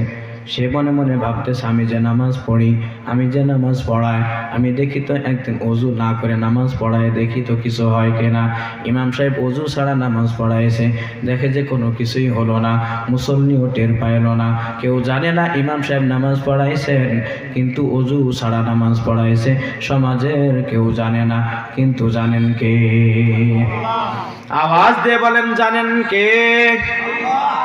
ওই ইমাম সাহেব মনে মনে চিন্তা করলেন, ওরে আল্লাহ, এতদিন আমি যে রবের গোলামি করি, যে রবের নামাজ পড়াই, ইবাদত করি, আমি তো ওযু ছাড়াই নামাজ পড়াইলাম, কই আমার কোনো ক্ষতি হলো না। আবার পরের দিন ওযু ছাড়া নামাজ পড়াইছেন, এরপরেও দেখতেছে কোনো ক্ষতি হয় না। তার মানে 1 দিন 2 দিন 5 দিন যায়, তার ভিতরে নাস্তিকতা পয়দা হয়, তার মধ্যে নাস্তিকতা পয়দা হতে শুরু করলো। এইবার সে মনে মনে ভাবতেছে, আমি যে নামাজ পড়াই ওযু ছাড়া আমার কোনো ক্ষতি হয় না, যেহেতু ক্ষতি হয় না, তার মানে আল্লাহ নাই। জোরে জোরে বলেন নাউজুবিল্লাহ। এইবার সে বলতেছে, আল্লাহ নাই। যেহেতু আল্লাহ নাই, মনে মনে ভাবতেছে, জোরে বলেন নাউজুবিল্লাহ। আল্লাহ যদি না থাকে, তাহলে আল্লাহর ইবাদত করে লাভটা কি? এটা হলো তার মনের কল্পনা। এইবার সে কমিটিকে বললেন, শোনেন, আমি আমার নামাজ আর পড়াবো না, আমি আপনার মসজিদে থাকবো না। এইভাবে করে সে ইমামতি বাদ দিয়ে দিল। এইবার সে মাঠে গেছে কাজ করার জন্য, অন্য লোকের জমিতে গেছে। হঠাৎ করে একজন বন্ধুর সঙ্গে দেখা, যেই বন্ধুটা ধর্মের দিক দিয়ে সে হলো হিন্দু। এই হিন্দু বন্ধু তাকে ডাক দিয়ে বলতেছে, বন্ধু, তুমি না অমুক শহরের বড় মসজিদের ইমাম সাহেব, কি ব্যাপার তোমার মুখের দাড়িও দেখতেছি না, কি ব্যাপার তোমার গায়ে কত বড় জামা ছিল, জামাও নাই, কি ব্যাপার কি ব্যাপার, তুমি এখন মাঠে কাজ করতেছোটা কারণ কি? এই ইমাম সাহেব ডাক দিয়ে বলতেছে, বন্ধু, তোমরা যেই ধর্ম পালন করো তোমাদেরটাই সঠিক। আওয়াজ দিয়ে বলেন নাউজুবিল্লাহ। ইন্নাদ-দীনা ইনদাল্লাহিল ইসলাম, একমাত্র ধর্মের নাম হলো ইসলাম, এছাড়া কোনো ধর্ম নাই, ধর্ম নাই। যারা মানে মানুক, না মানে না মানুক, একমাত্র ধর্মের নাম হলো ইসলাম। আওয়াজ দিয়ে বলেন, আমাদের ধর্মের নাম কি? এই বিধর্মী হিন্দু সে ডাক দিয়ে বলতেছে, বন্ধু, কি ব্যাপার, এতদিন পরে তুমি আমাদের ধর্মের স্বীকৃতি দাও, তুমি এত বড় ইমাম সাহেব জাননেওয়ালা, হঠাৎ করে তুমি এই কথা বলতেছো কেন, কি হয়েছে বলো? বলতেছে, শোন, তোদের ধর্ম ঠিক আছে, আমাদের ধর্ম ঠিক নাই, আল্লাহ বলতে কোনো জিনিস নাই। জোরে জোরে বলেন নাউজুবিল্লাহ। হিন্দু বন্ধুই ডাক দিয়ে বলতেছেন, কি বলো কি বলো, আল্লাহ থাকবে না কেন? আমরা যদিও হিন্দু ধর্মের, তারপরেও তোমাদের আল্লাহকে আমরা মানি। আমরা আমাদের ধর্ম পালন করি, কিন্তু আমরা জানি তোমাদেরও আল্লাহ আছে। কথা বলেন ঠিক কিনা? মুশরিক যারা ছিল তারাও আল্লাহকে মানত, কিন্তু তারা বলতো আমরা আল্লাহকেও আল্লাহ বলে মানি, আবার বাইতুল্লাহে 360টা মূর্তিরও ইবাদত করি। ওরা হলো মুশরিক, তারা আল্লাহকে মানত, কিন্তু তাদের দাবি হলো আল্লাহর পাশাপাশি আমরা এই দেবদেবীর পূজা করব। আল্লাহ রাসূল একটাই দাওয়াত দিয়েছিলেন, না না, লা ইলাহা ইল্লাল্লাহ, আল্লাহ হলেন এক, আল্লাহ ব্যতীত কোনো মাবুদ নাই। এইটা যদি মেনে নাও তাইলে তুমি হবে খাঁটি মুমিন। হিন্দু বন্ধু ডাক দিয়ে বলতেছে, কি ঘটনা বলো? ইমাম সাহেব ডাক দিয়ে বলতেছে, শোনো, সর্বপ্রথম আমি ওযু ছাড়া নামাজ পড়াইলাম। হাদিসের মধ্যে শুনছি ওযু ছাড়া নামাজ না পড়াইলে ক্ষতি হবে, অথচ দেখলাম আমি একদিন ওযু ছাড়া নামাজ পড়াইলাম, কোনো ক্ষতি হয় নাই, আর একদিন ওযু ছাড়া নামাজ পড়াইলাম, কোনো ক্ষতি হয় নাই, আর একদিন একই কাজ করলাম, কোনো ক্ষতি হয় নাই। তার মানে আমি বুঝলাম ইসলাম ধর্মের যেই আল্লাহর নাম শুনি ওই আল্লাহ বলতে কিছু নাই। এই জন্য আমি আমার ইমামতি বাদ দিয়ে দিয়েছি। হিন্দু বন্ধু মুস্কে হাসি দিয়ে বলতেছে, কি বলো রে বলদ, এই তুই তো কিছু বুঝছ নাই, তোর তো জ্ঞান নাই। আল্লাহ নাই তোরে কে বলছে আল্লাহ নাই? তোর মতো নাফরমানকে আল্লাহ তাআলা ঘাড় ধরে মসজিদ থেকে বের করে দিয়েছে। এটা একটা সূক্ষ্ম কথা, সূক্ষ্ম। তুই একাই বের হও নাই, ওই মালিক তোকে মসজিদের প্রতিক্ষিণা তৈরি করে মসজিদ থেকে ঘাড় ধরে বের করে দিয়েছে। তুই তো বড় নাফরমান, তুই তো বড় আল্লাহর সঙ্গে এইরকম নাফরমানি করেছেন। তোর মতো বান্দার আল্লাহর কোনো প্রয়োজন নাই, ওই পবিত্র ঘরে নাপাকের কোনো প্রয়োজন নাই। তুই তো নাপাক, তোর মালিক আল্লাহ তোরে ঘাড় ধরে মসজিদ থেকে বের করে দিয়েছে। কথা বলেন ঠিক কি ঠিক না? তার মানে সে হেদায়েত পায় নাই, নাস্তিকতা তার মধ্যে পয়দা হয়ে গেছে, তাকওয়া নাই। অথচ যদি আমি আপনি একটু মেপে দেখি তাকওয়া আছে কিনা, যদি কোনো খারাপ কাজ করার পরে আমি আপনি ওই মালিকের কাছে তওবা করি, আমি আপনি যদি মালিকের কাছে আফসোস করি, আল্লাহ আমার গুনাহ হয়ে গেছে, আমি আপনার কাছে ক্ষমা চাই, ওই মালিক বলেন, বান্দারে আমার কাছে 99 ভাগ মোহাব্বত, ওই মোহাব্বতের কাছে তুমি যদি একবার চোখের পানি ছেড়ে দিয়ে বলো আস্তাগফিরুল্লাহ, আমি রব তোমারে মাফ না করে থাকতে পারে না। আওয়াজ দিয়ে বলেন সুবহানাল্লাহ। এ বাবার, আমার পর্দার আড়ালের মা বোনেরা, মাইকের আওয়াজ যত দূর যায়, ওই যুবক 1 বছর নয়, 2 বছর নয়, 70 বছর ইবাদত করছে। ইবাদত করার পরে 7 দিন জিনা করছে। জিনা করার পরে তার মনের মধ্যে উদয় হলো, ওগো মালিক, এতদিন ইবাদত করলাম অথচ শয়তানের ধোঁকায় আমি গুনাহ করেছি, আল্লাহ তুমি কি আমারে মাফ করবা? ইবাদত খানা ছেড়ে দিলেন, পাগলের মতো হয়ে গেলেন। পৃথিবীর কেউ জানে না আমার আল্লাহ আমি গুনাহ করেছি, জঘন্য গুনাহ। সে একটা জঙ্গলের পাশে চলে গেলেন, জঙ্গলের পাশে যেয়ে দেখলেন ওইখানে কিছু মানুষ আছে যারা ফকির, একেবারে দরিদ্র, কিন্তু তারা আল্লাহ আল্লাহ আল্লাহ আল্লাহ জিকির করে, ওই মালিকের নাম জপে আর ওইখানেই থাকে। সে চিন্তা করলো, আমি যাব কোথায়? আমি তো গুনাহগার, এত পরিমাণ গুনাহ করেছি, আমার কোথাও জায়গা হবে না। দেখি এই যে আল্লাহর ওলিরা বসে আছে, এই যে আল্লাহর জাকিরিন শাকিরিন বান্দারা বসে আছে, যারা সদা সর্বদাই মালিক আল্লাহ আল্লাহ বলে ডাক দেয়, দেখিনি তাদের সঙ্গে থাকার কারণে আমার রবের একটু দয়া হয় কিনা। ইয়া আইয়ুহাল্লাযীনা আমানুত্তাকুল্লাহ ওয়া কুনু মা'আস সাদিকিন। এ বান্দা বান্দি, তুমি আল্লাহর প্রতি তাকওয়া অর্জন করো, আল্লাহকে ভয় করো, আর পাশাপাশি তোমার তাকওয়াকে ধরে রাখার জন্য, আল্লাহর ভয়টাকে ধরে রাখার জন্য অবশ্যই অবশ্যই আল্লাহওয়ালাদের সঙ্গে সময় কাটাও, তাইলে তুমি নিজেও আল্লাহওয়ালা হবে। এই লোকটা এখন এই ফকিরদের সঙ্গে বসে গেলেন, জিকির করেন। সেখানে লোক ছিল 12 জন ফকির। দেখা গেল সন্ধ্যার সময় একজন দূর থেকে আসছেন, 12 জনের জন্য 12টা রুটি তিনি প্রতিদিন নিয়ে এসে খাওয়ান। তার কারণ দেখেন, এরা হলো আল্লাহওয়ালা বান্দা। এরা আল্লাহ আল্লাহ আল্লাহ আল্লাহ জিকির করে, আল্লাহর নাম জপে বসে বসে। যদি আমি তাকে প্রতিদিন একটা করে রুটি দেই, তাইলে ওই মালিক এদের উসিলাই আমাদের মাফ করে দেবে। জোরে জোরে বলেন সুবহানাল্লাহ। ইত্তাকুল্লাহ ওয়াবতাগু ইলাইহিল ওয়াসিলা। ও বান্দা, ইবাদতের পাশাপাশি তুমি এমন কিছু ইবাদত করো, কিয়ামতের ময়দানে তুমি যদি ধরা খেয়ে যাও, ওই মালিক তোমার উসিলা ধরে ধরে ধরে ধরে ডাক দেবেন। অনেক সময় হাদিসের মধ্যে আছে, একজন বান্দার জিন্দেগিতে কোনো আমল নাই, নামাজও পড়ে না, রোজাও করে না, হজও করে না। এইবার ফেরেশতাদেরকে বলা হবে, জীবনে কোনো আমল নাই, নিয়ে যাও নিয়ে যাও। ওই বান্দাকে ফেরেশতায় যখন ধরে নিয়ে চলে যাবে জাহান্নামের দিকে, হঠাৎ করে ওই জাহান্নামী ব্যক্তি পিছনের দিকে তাকাবে, ওই মালিকের চেহারার দিকে তাকাবে। তখন মালিক ডাক দিয়ে বলবেন, ফেরেশতা দাঁড়াও, আমার ওই বান্দায় আমার দিকে কেন ফিরে চাইলো? বুঝি আমার সঙ্গে কিছু বলতে চায়। ফেরেশতা দাঁড়ায় যাবে, কি বলবেন বলেন? বান্দারে ডাক দিয়ে বলবে, কি ব্যাপার ঘুরে দাঁড়াইলা কেন? ওই বান্দায় ডাক দিয়ে বলবে, আল্লাহ, নামাজও পড়ি নাই, রোজাও করি নাই, হজও করি নাই, যাকাতও দেয় নাই, তবে মালিক আমি একটা এলাকা, সেইটা হলো কি এলাকা নাম? এটা মুর্শিদপুর এলাকা। 14ই শাবান শবে বরাতের রাত্রিতে সুদূর হইতে আলেম ওলামা বয়ান করার জন্য আসছিল। কিছু মাসআলা শুনেছি এবং ওইখানে বসছি। বসার সঙ্গে সঙ্গে মাদ্রাসার জন্য আমি অন্তত পক্ষে 1000 টাকা দান করেছি।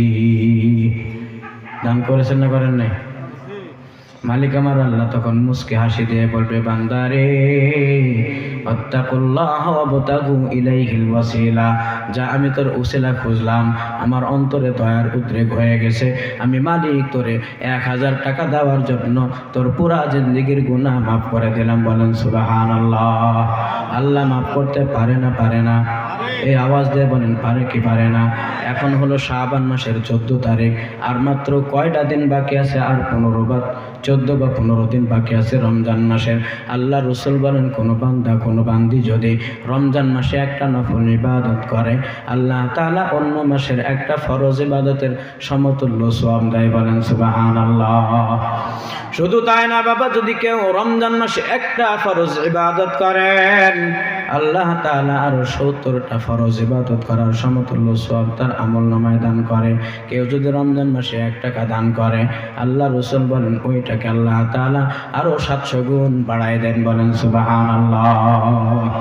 এ বাবা, আমি দূর থেকে আসছি, আপনারা লক্ষ্য করে দেখেছেন, এখানে আমাদের ছোট্ট ছোট্ট সন্তানেরা পড়াশোনা করে, দূর দূরান্ত থেকে আসছে। যদি আপনার দেওয়া 1000 টাকায় যদি রমজান মাসে এই মাদ্রাসার ছাত্রীগুলি 1 বস্তা চাউল কিনে খায়, বলেন তো আপনাদের ভালো লাগবে না খারাপ? একটু আওয়াজ দিয়ে বলেন। আপনারা নাম শুনেছেন 2টা হাফেজা মহিলা, ছোট্ট ছোট্ট বাচ্চা, মায়ের কোল ছেড়ে দিয়ে এসে মাদ্রাসায় থাকে, না জানি কি খায়। মা ভালো মন্দ রান্না করেছে বাড়িতে, ওই মেয়েটার দিকে তাকায় থাকে, মা রে, যে সময় তুই আমার কোলে থাকার কথা, তোকে আমি খাবার খাওয়ায় দেব, অথচ তুই মাদ্রাসায়। ওই সন্তানগুলি, এই মেয়েরা দেখেন মাদ্রাসায় পড়তে পড়তে আজকে 2টা কোরআনের হাফেজা বের হয়েছে। জোরে জোরে বলেন সুবহানাল্লাহ। আপনি যদি 1000 টাকা দেন, আপনি যদি 1000 টাকা রমজান মাসে আপনি নিয়াত করবেন, 1000 টাকা দান করবেন, আল্লাহ রসুলের হাদিস অনুযায়ী অন্তত পক্ষে 1000 টাকা নয়, আপনি 70,000 টাকা দান করার সওয়াব পাবেন। এ বাবা, আমি একটু আপনাদের কাছে শেষ আরজি করে যাই। আমার পূর্বে যিনি বয়ান করেছেন, কোরআনুল কারীমের মর্যাদায় 1 পারার জন্য 1000, 2 পারার জন্য 2000, অর্থাৎ এইভাবে। ও বাবা, ও মা, পর্দার আড়ালে বসে শুনতেছেন, আমাদের সন্তানগুলি ওই রকম তাকওয়াওয়ালা বানাইতে হবে। আল্লাহর ওলি যিনি গুনাহ করেছেন 7 দিন, কয় দিন? আর ইবাদত করেছেন কতদিন? 70 বছর ইবাদত করেছেন, 7 দিন জিনা করেছেন, ফকিরদের লাইনে বসে গেছেন। এখন প্রতিদিন একজন তাদের জন্য একটা করে রুটি নিয়ে আসে, 12 জনের জন্য 12টা রুটি। এই 12টা রুটি এই আজকে যখন দিতে আসছে, 12টা রুটি দেওয়ার পরে একজন ফকির রুটি পায় নাই। কারণ অন্যদিন থাকে হলো 12 জন, আজকে হলো 13 জন। বলেন 12টা রুটি 13 জন পাবে নাকি? এইবার পুরানো ফকির যারা ছিল তারা বলতেছে, কি ব্যাপার, আমি তো একটা রুটি পাইলাম না। এইবার যিনি রুটি দান করতে আসছেন তিনি বলতেছেন, শোনো, আমি প্রতিদিন যেমন 12টা আনি, আজকেও 12টায় আনছি। তার মানে বুঝতে পারলাম তোমাদের মধ্যে হয়তো কেউ একখানা রুটি বেশি নিয়েছো, যার কারণে তোমাদের রুটি শর্ট পড়েছে। তবে শোনো শোনো, তোমাদের প্রতি আস্থা আর ভালোবাসা আমার ছিল, যার কারণে প্রতিদিন আমি একটা করে রুটি তোমাদের খাওয়াইতাম। তবে শোনো, আগামীকাল থেকে তোমাদেরকে আমি রুটি খাওয়াবো না। এই যে আল্লাহর ওলি আবেদ মানুষ 70 বছর ইবাদত করেছেন, সে চিন্তা করলো আমি তো একদিক দিয়ে গুনাহগার, মালিকের দরবারে এসে পড়ে আসি, হয়তো রুটি আমি নিয়েছে জন্যই কম পড়েছে। যিনি রুটি পান নাই তারে ডাক দিয়ে বলতেছে, ভাই তোমাদের মধ্যে কেউ চোর নাই, চোর নাই, বরঞ্চ আমি একটা রুটি যখন গ্রহণ করেছি এই রুটিটা আমি নেব না, তোমার জন্যই দিয়ে দিলাম। জোরে বলেন সুবহানাল্লাহ। এ বাবা মারা গেল, দুনিয়ার হায়াত শেষ, মালিকের দরবারে কাঠগড়ায় দাঁড়ায় গেছেন। মালিক আমার আল্লাহ তাআলা তারে ডাক দিয়ে বলেন, এই দেখো তো এখন তার আমল নামা পরিমাপ করো। এইবার তার 70 বছরের জিন্দিগির আমলকে এক পাল্লায় দেওয়া হলো, আর 7 দিনের জেনার গুনাহ এক পাল্লায় দেওয়া হলো। এখন দেখা গেল রে, ওই যুবক বান্দা যিনি গুনাহও করেছেন নেকিও করেছেন, 70 বছরের নেক আমল, এই 70 বছরের নেক আমলের পাল্লা উপরের দিকে, আর মাত্র 7 দিনের গুনার পাল্লা নিচে ঝুলে গেছে। তার মানে গুনার পাল্লা ভারী হয়ে গেল। 70 বছরের ইবাদত গুনার কাছে টিকতে পারে নাই। ফেরেশতারা ডাক দিয়ে বলতেছেন, আল্লাহ অনুমতি দেন জাহান্নামে ফালাই দিয়ে আসে। আল্লাহ তাআলা ডাক দিয়ে বললেন, শোনো রে শোনো, এখন তুমি তার ওই 70 বছরের আমল বাদ দাও, তার হায়াতে জিন্দেগির এই যে 7 দিন যে না করেছে গুনার বোঝাটা এক পাল্লায় দাও, আর ওই যে মরণের আগে সে একটা ফকিরকে তার ভাগের রুটিটা দিয়ে দিয়েছিল, এই দান করা রুটিটা আর এক পাল্লায় দাও। যখন দান করা একটা রুটি ওই বান্দার অপর পাল্লায় দেওয়া হলো, সঙ্গে সঙ্গে একটা রুটি দান করার কারণে ওই পাল্লাটা ভারী হয়ে গেছে। জোরে বলেন সুবহানাল্লাহ। as-সাদাকাতু তারুদ্দুল বালা। কোন বান্দা বান্দি যখন আল্লাহ তাআলার ওয়াস্তে দান করে, আল্লাহ তাআলা সব থেকে বেশি খুশি হয়, বান্দা সব থেকে বেশি মহব্বত করে, ভালোবাসে অর্থ সম্পদকে। আর এই ভালোবাসার জিনিস যখন দিনের পথে দান করে, আল্লাহ তাআলা বান্দা বান্দির উপরে খুশি হয়ে যায়। জোরে বলেন সুবহানাল্লাহ। এ বাবা, আপনাদের এলাকার মহিলা মাদ্রাসা চান বড় হোক? কারা কারা চান হাত জায়গায় দেখান। ও গো আল্লাহ, তুমি মাদ্রাসাকে কবুল করে নাও, কিয়ামত পর্যন্ত কবুল করে নাও। এই মাদ্রাসার সঙ্গে যারা সংশ্লিষ্ট তাদেরকে কবুল আর মঞ্জুর করে নাও। মাদ্রাসার যারা আল্লাহ বিভিন্ন দায়িত্ব আছে তাদেরকে কবুল করে নাও। ছাত্রীগুলিকে কবুল করে নাও। শিক্ষিকা মণ্ডলী যারা আছে তাদেরকে কবুল করে নাও। কাজ করে মাদ্রাসার মুহতামিম আমার শ্রদ্ধেয় বড় ভাই, তিনি দীর্ঘদিন ধরে এই মাদ্রাসার সঙ্গে লেগে আছেন। আল্লাহ তাআলা তার মনের নেক আশা বাসনা এই মাদ্রাসার ব্যাপারে কবুল করেন, বলেন আমিন। اللهم آمين. ربنا ظلمنا أنفسنا وإن لم تغفر لنا وترحمنا لنكونن من الخاسرين. اللهم رب ارحمهما كما ربياني صغيرا. اللهم رب ارحمهما كما ربياني صغيرا. اللهم رب ارحمهما كما ربياني صغيرا. আর রব্বে কারীম দরবারে করুল্লাহ, আজকে 14 ফেব্রুয়ারি, আবার 14 শাবান, শবে বরাতের রাত্রি। মাওলা, বড় গুরুত্বপূর্ণ মহতি আজকের একটি রাত তুমি আমাদের হায়াতে দান করেছো। আল্লাহ, আল্লাহ দীর্ঘ সময় তোমার বান্দা আল্লাহ তোমার বান্দারা পর্দার আড়ালে আমার সম্মানিত মা ও বোনেরা দীর্ঘ সময় ধৈর্যের পরিচয় দিয়ে যে বদান্যতা দেখালো, ওগো রব্বে কারীম, আল্লাহ তুমি দয়া করে মায়া করে আমাদের সকলের এই কোরআনের মহাব্বতে বসে থাকাটা তুমি তোমার আরশে আযমে কবুল করে নাও। আয় রব্বে কারীম, আল্লাহ আজকের এত সুন্দর মাহফিলের আয়োজন যারা করেছে, আল্লাহ রওজাতুল জান্নাহ মাদ্রাসার উদ্যোগে, এলাকাবাসীর উদ্যোগে একদিন ব্যাপী তাফসীরুল কোরআন মাহফিলের আয়োজনকে তুমি কবুল আর মঞ্জুর করে নাও। আর রব্বে কারীম, শ্রোতা মণ্ডলী সহ বক্তা যারা ছিলেন সকলকে কবুল আর মঞ্জুর করে নাও। ও রব্বে কারীম, দোয়ার উদ্দেশ্যে সূরা ফাতিহা, সূরা ইখলাস কয়েক মর্তবা তোমার হাবিবের সামনে দরুদ প্রেরণ করেছি। আর রব্বে কারীম, মাহফিলকে উপলক্ষ করে যে যতটুকু আমল করেছে আমলের ভুল ত্রুটিগুলি ক্ষমা করে দাও। এর হাদিয়া কোটি কোটি গুণ বৃদ্ধি করে তোমার হাবিবের রওজা মুবারকে পৌঁছা দাও। পৃথিবীর শুরু থেকে নিয়ে পর্যন্ত যত আদম জাতি দুনিয়া থেকে চলে গেছে সকলের কবরে হারানিয়া পৌঁছা দাও। রব্বে কারীম, গভীর রজনী, রাত্রি 12টা পার হয়ে গেছে মাওলা। আজকে শবে বারাত, রাসূলের হাদিস তুমি আরশে আযমে বসে নাই, তুমি প্রথম আসমানে এসে গেছো মাওলা।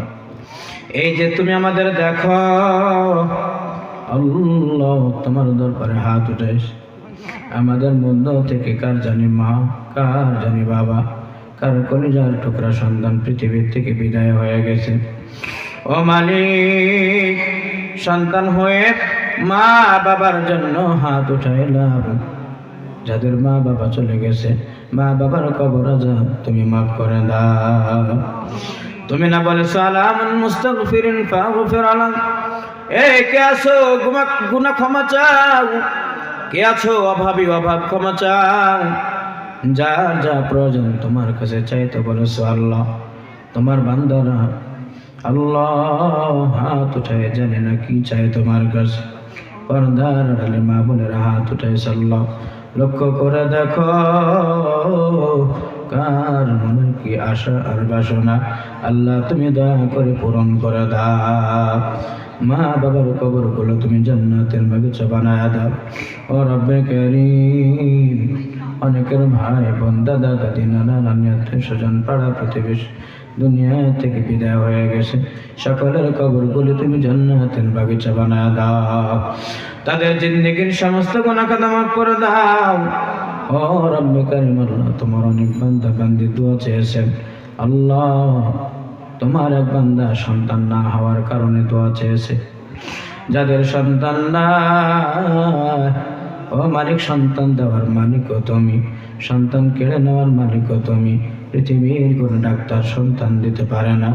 ওগো আল্লাহ, তোমার যে বান্দায় দোয়া চেয়েছে সন্তান প্রাপ্তির জন্য, আল্লাহ তুমি রব্বে ইশরাহলি সাদরি ওয়া ইয়াসসিরনি আমরি ওয়াহলুল উকদাতাম মিন লিসানি ইয়াফকাহু কওলি। আল্লাহ, আমি আমার ভাঙা ভাঙা কণ্ঠে তোমার কাছে চাইলাম, আমি মুসাফির, দূর থেকে আসছি আল্লাহ। তোমার যে বান্দা এই সন্তানের আল্লাহ আশায় আমাদের কাছে দোয়া চেয়েছে, আল্লাহ তুমি তার একটা সন্তানের ব্যবস্থা করে দাও।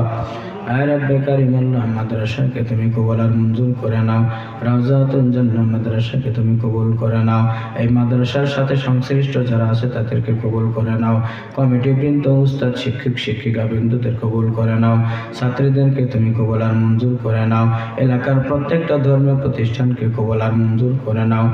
আর রব্বে কারীম, আল্লাহ তোমার কাছে বড় ফরিয়াদ জানায়, আমাদের মা আমাদের কত ভালোবাসতেন, কত মহাব্বত করতেন। ছোটবেলায় লক্ষ্য করে দেখেছি, গাড়ির মধ্যে যদি কোনো সন্তানকে মা কোলে করে হাঁটে, গাড়ির মধ্যে সন্তান পেশাব করেছে, পায়খানা করেছে, গাড়ির ভিতরে সকলের নাকে কাপড় উঠে যায়। বাচ্চাটা পেশাব করেছে, পায়খানা করেছে, নাকে কাপড় দেয়, কিন্তু একমাত্র মা মা মা নাকে কাপড়ও দেয় না, বাচ্চার শরীর থেকে পায়খানা পরিষ্কার করে দেয়। শুধু তাই নয়, মুস্কি হাসি দিয়ে সন্তানটারে কোলে উঠাইয়া তার নরম ঠোঁটে একটা চুমা বসায় দেয়। এইরকম সন্তানের মা বাবা যারা পৃথিবী থেকে বিদায় হয়ে গেছে, আল্লাহ মা বাবার খবর আজব মাফ করে দাও।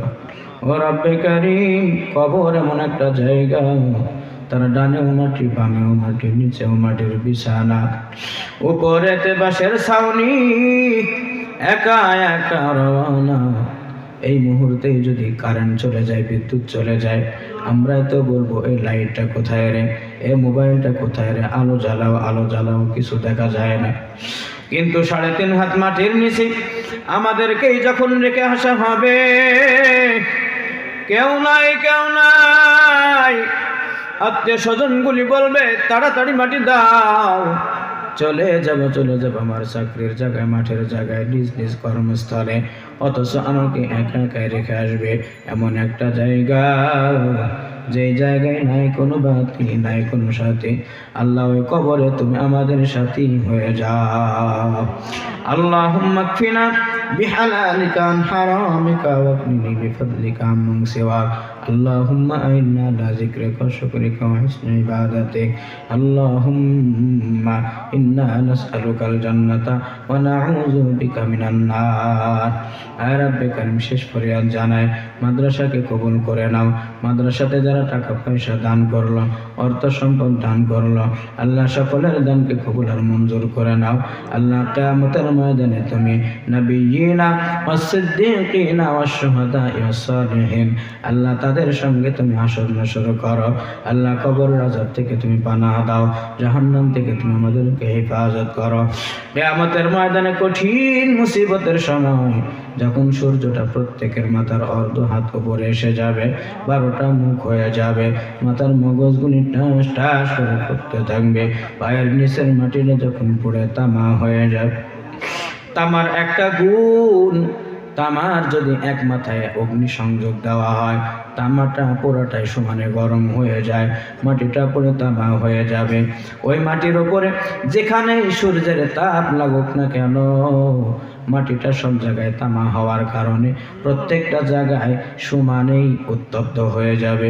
আল্লাহ, ওই দিন কঠিন ময়দানে, মাহশার কিয়ামতের ময়দানে তোমার আরশে আযমের ছায়া তলে আমাদের সকলকে ছায়া নসিব করে দাও।